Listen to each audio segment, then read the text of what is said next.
Are birthmarks proof of a past life? Well, this story might make you believe just that because this boy James was just 2 years old when the nightmares started. He would wake up screaming things like airplane crash, plane on fire, little man can't get out, but no one could explain why. His parents were confused. They weren't a military family. He'd never seen war movies, but James began saying things no toddler should know. He said he was a pilot. He flew a plane called a Corsair. He flew off a ship named the Natoma. He was shot down by the Japanese, and he also said that he died near Iwo Jima, and he had a friend named Jack Larson. He even drew detailed pictures of plane crashes, signing them James with a number three. When asked what the three meant, he said, because I'm the third James. So his parents started digging.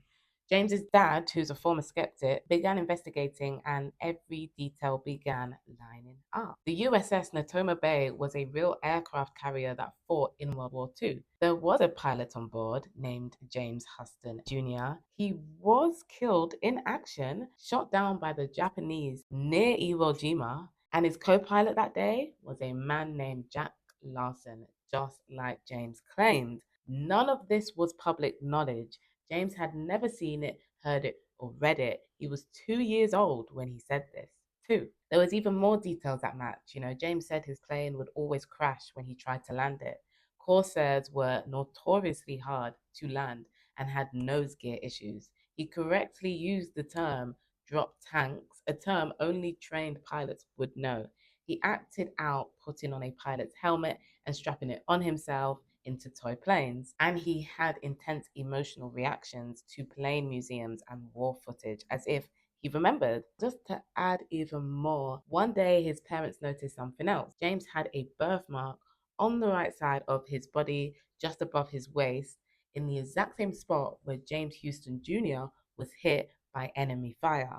It wasn't just a mark, it was a scar that no one could explain, a leftover from a life that shouldn't have followed him but somehow did. And what makes this documented case even more credible is that James's memories and drawings were recorded before anyone discovered James Houston Jr. There's no way the family could have fitted the facts after learning them. The evidence was already there. So by the age of 3, James saw a therapist who gently told him that that's already happened and you're safe now.